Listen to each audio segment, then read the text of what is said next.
Hello and welcome to Message to the Masses with Tesa. I am your host and resident publishing consultant, Tesa Colvin, and we are here to have a real conversation with leaders, speakers, entrepreneurs, coaches, consultants, people who have a real mission and it is fueled by their story. I'm so excited to have with you the Gigi, my Gigi, Dr. Gigi. She is Gigi Samed and she is amazing. She is not only is she a doctor, but she does medicine a little bit different. So we're going to get into that. We're going to talk about that in this particular episode. So thank you, as always, for allowing us to just dig into your life and hear your wisdom. So tell us a little bit more about you and your mission and your why and what brings you here today. So thank you, and I love that you said I do medicine a little different. I'm like, Tessa, I do everything a little different. So I was born this way. Yeah. So I'm an ER doctor for the last 24 years and a transformational coach, and that's come about from my own journey through healthcare, wanting to be a doctor since I was 11. Wow. And then going through it, getting there, feeling disillusioned, like, oh, wait, how did I end up here? This isn't what I thought I was getting. Going through burnout, and then spending the last 12 years on this journey of like, okay, who am I? What brought me here? What were the belief systems? What did I take on? What values did I lose sight of? Wow. And how did I get here? So, and now my passion is to work with high-powered, successful women like me, just reaching a hand back exactly where I was and helping them feel just vibrantly alive, creating a life by design, and owning their feminine mastery through just redefining themselves as they are, doing it differently. I love it. So I'm going to tell you, when you were saying that, all I heard was like, I help bossy babes realign. Oh, I like that. Can I steal that? You can steal that. I love it. I'm like, I help bossy babes realign. What better way to introduce yourself? Yeah. And so, as a bossy babe, I know we can be very focused. We have this idea of what life and career and business and everything can be like. And when I think about it and I list all of those things out, I think about how exhausting that is. It's one thing to have a vision for things, for life, but it's an entirely different thing when they all converge on you as a person. How did you deal with that? Because I know it probably happened with you first, and then you started helping everyone. How did you deal with that? How did you make it out? Oh, Lord. Okay, so the short answer is not well. Okay. And the long answer is I went through my burnout, and I went through an addiction. I became addicted to Ambien, a sleeping pill that I was using for night shifts. And how did I make it out? By the grace of God, really. Yeah. And going through that, I just had to go back and go, who am I? Like, I had everything on paper. And what you said is that convergence of you have everything, but it's converging on you. I had this life that on paper looked amazing, the $1 million home, the lake house, and I felt like I was living life in a straitjacket. Like I would wake up to keep things going, but there was no joy in it anymore.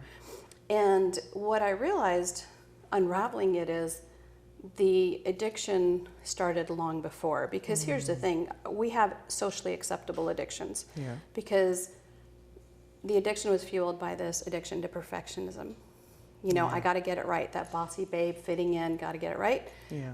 And then the perfectionism was really an addiction to having self-esteem, approval, feeling like I belonged. And so it was really digging deep and unraveling, well, who am I? What was I actually addicted to? What was the emotion I was covering up with the work, the job, the title, the medication? And it was coming back to reality and figuring out who I was. And so with that, you said perfectionism as an addiction. I will also go as far as to say exhaustion. It's an acceptable addiction to have friends that are like, I can't, I'm tired. Yeah. I can't, I don't have the energy. And it's like, oh, that's fine. She's doing a lot and it's okay. So we're going to take a break, but I want to come back and I want to dig more into that acceptable addictions that are holding us back. So we'll be right back after the break.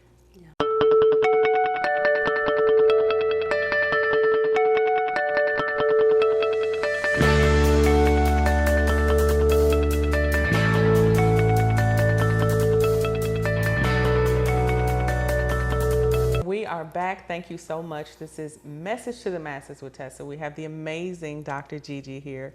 And when we left, we were talking about acceptable addictions. That kind of slid into the conversation. And you mentioned perfectionism. I would go as far as to say exhaustion is another acceptable addiction. It's okay for your friends, your loved ones, yourself to be exhausted because what? It means you're busy. What does that even mean? For you, when I think about being a doctor, I just think no sleep. I think on call. I mean, of course, I've never been in the industry, but this is what we see. This is what we see on television. What was it really like for you? What were those the driving forces that made you tired and led you to what's an unacceptable addiction? Got it. Yeah. On the surface, I could say yes, but that would be a lie. Okay. The perfection. So acceptable addictions. I think that's a really great way of putting it because I was a workaholic long before I became this perfectionist, and the busyness, this dis-ease that we have in our society that I'm busy. And what I've realized now is I actually tell people, they'll invite me to something. I'm like, yeah, I'm 60-40. And they're like, what? I'm like 60% yes, 40% not feeling it, but I don't know until the day of. And prior to the addiction and the burnout, I would never have said that. And I would have had to come up with a reason. And in our society, we feel like we have to give reasons for everything. Yeah. It's like, oh no, because I'm busy. Instead of just saying, I'm tired, I don't feel like it, I don't want to. Right. We just want to be nice, and that we do it at the cost of ourselves. And so for myself, the burnout was really, it wasn't just the hours, it was mental, because when you're juggling all these things and constantly wanting to show your best to different people, it's exhausting. Yeah. Your energy is all over the place. So even when you do nothing, you're exhausted. And how do you make that switch from saying, you know what, it's okay if I'm not doing anything? Like for me, sometimes when someone says, will you do so-and-so with me? I feel better if I have a scheduling conflict versus I don't want to. So this was a huge thing for me because, as the single woman, many times I would pick up shifts to work Christmas for the doctors who have families, but somehow it went from offering it 1 year to 2 years to 10 years. I'm like, wait, I offered once. This wasn't like an ongoing thing, but that's what we do as women. And so it was really a huge moment for me to say, I'll get back to you. Let me check. Let me think about it. And I realized that it was really within myself, just slowing that down and saying, let me think about it. It gave me permission to really check in because there's this great movie where basically the person, because they want to be nice and polite, they end up being trapped by a serial killer. Wow. Where if they'd listened to their instincts, they wouldn't have gotten there. But our society is so much about other people and managing other people's feelings and expectations, we lose ourselves. That's very powerful. And again, I know we're talking about your career, but this is life. Maybe not trapped by a serial killer, but now you're babysitting and you're really not good with kids, so it could be some things like that. And when you put that into perspective, the better answer was a simple no versus a reluctant okay. And how many times have we done that? So let's talk a little bit about how that translated into your work. Like, I know you went through this thing, and after you came out of the exhaustion and the addiction, what was next? Yeah. So how it translated in my work was there were months where I literally worked 28 days in a month because when someone asked, I would say yes. Okay. And it was like, wow, what am I doing? Like where I lost myself in that. So, and it translated to feeling disconnected, not connected to my patients, feeling burned out. Coming out of it on the other end was like this freedom of, oh, wait, like I like to laugh. Yeah. It doesn't have to be serious. This thing they taught you in medical school about professional is not actually grumpy face. I'll never forget when someone said, why do you have an Eeyore face? I'm like, what? Oh. An Eeyore face? I think they call it resting bitch face in the real world. I don't know what they call it for doctors, professional. Yeah. But there was that moment of like, wow, like I can be who I am. And it was giving myself permission and slowing down. Because when we don't take the time to breathe and think and say, let me get back to you, we run right over ourselves. Right. And then we get resentful and we blame it on others. Okay. I'm soaking that in because I've been there, and I've been there a lot, in reflecting, I've been there a lot. Like I said, in joking that, you may be babysitting and that's not really your calling, but, now you're driving someone around and you really would have rather been resting because you've been doing some different things, like so many different things. What's the process to start saying yes to yourself when you don't have any experience and when you don't have any models? Right. What if you have no models? What if your mom is one of those people that, worked herself to pieces? What do you do? Yeah, self-sacrifice how do you is start? the way of life. Right. Yeah. So for me, it started with just slowing down and going, okay, who am I? And I'll tell you that after medical school, college, medical school, residency, 120 hours a week, I didn't know who I was. By the time it ended, I didn't know that I liked languages or I really wanted to learn dance. And so it's a little bit of a scary time in a transition, which is many of the women that I work with are transitioning. They're like, I don't want to do this anymore, but I don't know what I want to do next. And it's like, great, let's figure out who you are without all the, and so it really is a slowing down, if anything, because we don't, as women, we don't give ourselves breathing space until everyone else is taken care of and everything is in place. And so the process is to slow down, to redefine the values, to see what's not working and use that to look at, well, what is it that you do want? And then from there, you get to create a life by design. I love that. So we're going to take a break, but when we come back, I want to talk about that designer life. So we'll be right back in just a few minutes.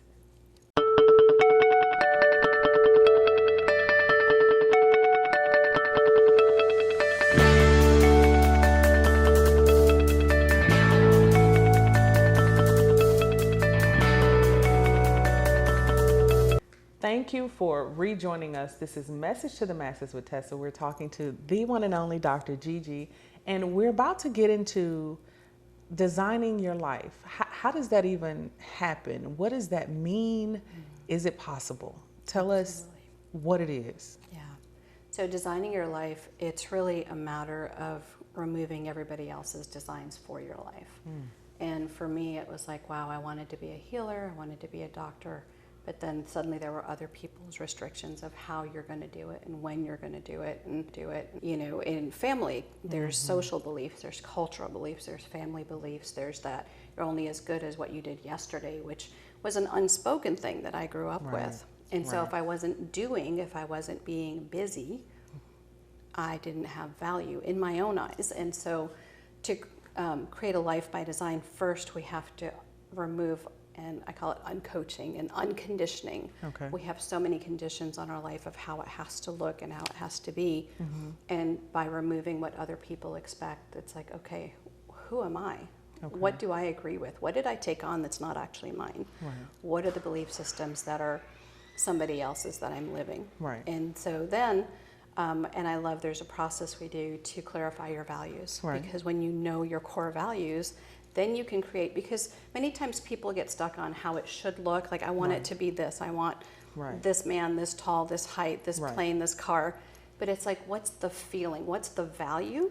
Okay. And then that leaves the universe with so many ways to fulfill that desire. Okay. And so you can create your practice where you get the connection and the service and the values you want, and you're not tied into it has to be 9 to 5.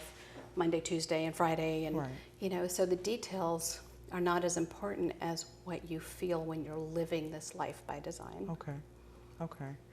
You know, that's powerful. When we think about how we mapped out our lives from high school or elementary school or whenever, you know, there was always these things. They're all external things. I've never created a list for my life that said, you know, when I'm 30, I want to feel this way, or I want to believe this. So that's very powerful. Did you have a list like that? About how I wanted to feel? Yes. Yes. When I came through after the addiction and the burnout and coming back, it was like, okay, well, what was I missing? And it was the feeling, and it was like connection is one of my highest values. Okay. Well, okay, what does it feel like when I'm connected? I'm like, oh, I'm happy, I'm joyful, I'm bubbly, I'm laughing, I'm just in flow. Right. And then I found ways to create that, even with my patients. You know, I'm in the ER, so sometimes it's only 10 minutes, but when I have a patient say to me, "You just saw me more deeply in 10 minutes than anyone's seen me in 15 years," Wow. I have created the value of connection and service right there. Right. And I didn't make it, oh, it has to be an hour-long interview with the patient, and it has Right. to be on Friday. And Right. yeah, so Those measurable ways that we make things valuable. yeah. So what's next? So right now I'm creating this curriculum for medical students, and it's all about clarifying the values. Why did you become a doctor? We all, we had those medical school essays of why I became a doctor, but okay, no, why really did you become a doctor? What's the feeling that you're trying to evoke and get from this? And then let's create the core values. And it's teaching alignment and presence so that 50 years from now, when a patient feels seen and heard, and the doctor feels fulfilled and their values are fulfilled, and they have a 30-year career without the burnout or the addiction that I went through, I'll know that I've lived. And I'm basically creating an army. I'm going to call them boss babes now. I'm like, woo, boss babes in charge. I love it. But boss babes in a way that a woman just shows up and owns her power. I love it. And if she wants to be soft-spoken, if she wants to be, heart-centered, if she wants to be loud, whatever it is, own that. It's that, whatever it is. That. Yeah, I you love get that. to decide. So tell the audience, how can we stay connected to you? Where can we find you? Where can we stalk you? Online, where can we do that? Gosh, well, since connection is one of my highest values, please reach out. I'd love to stay in touch. You can subscribe to my newsletter. My website is www.drgigisamed.com, drgigisamed.com. And I will be, if you're in the Los Angeles area, I do workshops, usually once a month, to release perfectionism and reclaim your power. It's a really powerful 3-step process to help guide and unravel and uncondition. Okay. And just send me an email and reach out. I'd love to stay connected. And if you're a healthcare professional, there is a retreat next year in November in Hawaii to help unravel and release some of the things that are burning us out, and create a life and a practice by design and return the heart to healthcare. I love it. And this has been very powerful. I will never look at acceptable addictions the same, and understanding that that's an actual thing. Perfectionism, exhaustion, overwhelm, busyness, frustration, all of those things we're misusing. Those are signs that we need to shift and realign some things. So I thank you so much for joining us today. This has been super helpful, super informative, and I cannot thank you for all of the work that you do. I have no doubt that you're going to change the way medicine is done. So, as always, this is Message to the Masses with Tesa. This has been a tremendous experience. We encourage you to figure out the fuel for your fire. Not just let your story rest and end with you, but get to work, become an author with a mission so that you can share your message with the masses.